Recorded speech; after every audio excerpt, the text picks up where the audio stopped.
Our next speaker is Paige Kouba from Ecology.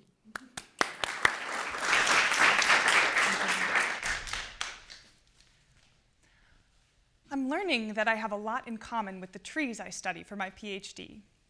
A tree takes in carbon dioxide, or CO2, and uses that to build its body. Meanwhile, I take in scientific literature and use that to build my body of knowledge. The tree and I are both facing extremely high levels of our favorite resource right now, and for both of us, that abundance is leading to questions. How much of this am I really taking in, and for how long? What factors limit my ability to take in any more? I'm just one grad student, and sometimes my work can feel daunting. But for our planet's trees, the 40 billion tons of extra CO2 we add to the atmosphere every year is truly overwhelming.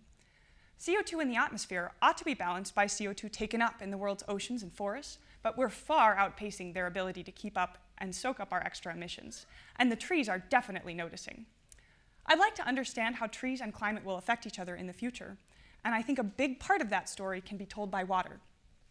The water and carbon cycles are connected at every level, from clouds in the sky to cells in a leaf. CO2 enters that leaf, and water escapes from it through the same cell-sized pores, meaning that CO2 taken up for photosynthesis is paid for in the currency of water. As CO2 levels in the atmosphere continue to rise, plants may need to spend less of their water to gain the carbon they need to survive. For a single plant, all else being equal, more CO2 could mean you survive a drought better. Great news, right?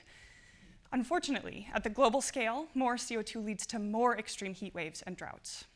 To understand the balance between local and global effects of CO2, I wanted to learn how trees respond to high CO2 and water stress at the same time.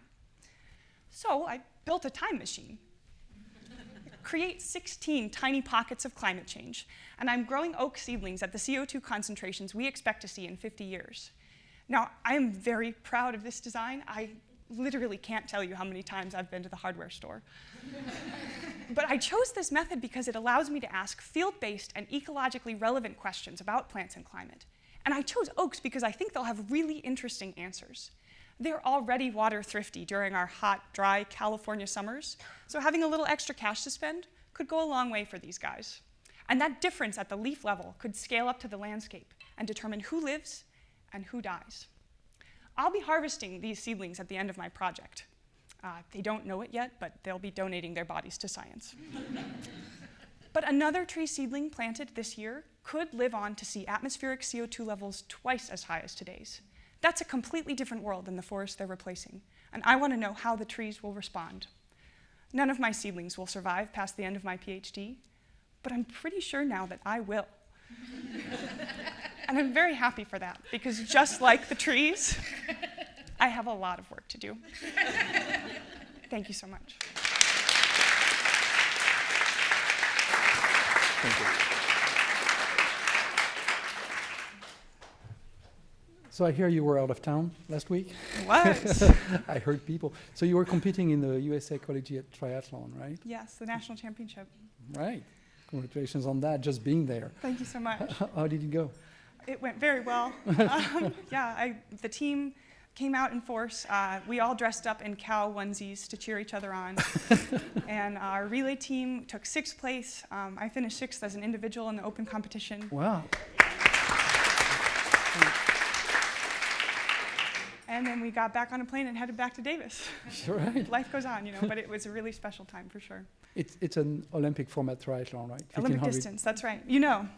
Not everyone knows it's not an Ironman. Yeah. So. Maybe you can tell us what the distance is. Oh, absolutely. Yeah. In the Olympic distance, you swim about a mile, you bike about 40 kilometers, and you run a 10K. Apologies for switching units there. 26 miles. 26 miles. Yes, there's the Ironman distance, which is even crazier, and it goes up from there. So, but that means it's much faster. I mean, takes about 2 hours. Yeah. But you love every second of it. Okay.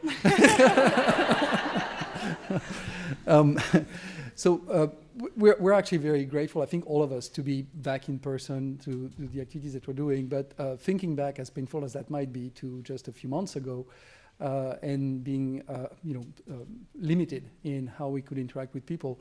If you look back, what is your greatest achievement in terms of making it through, essentially, like we all had to? During COVID lockdown? Yes. I would say with gusto that my favorite part of that strange time was forming a band with my roommates. We called ourselves Chrome Toaster, and we played a lot of online open mic nights, and we wore a lot of very silly costumes. You can look it up online if you want, Watermelon Music, plug for them. But we just had a lot of fun with it. Every month we'd work on a song, come together, do a few takes, you know, practice the microphones, all that. Right. It was a blast. Oh, that sounds really cool. What's your dream job? Okay, I think I have it right now. I'm a grad student, but I've also gotten a chance this quarter to be an instructor of record for the introductory ecology course for undergrads.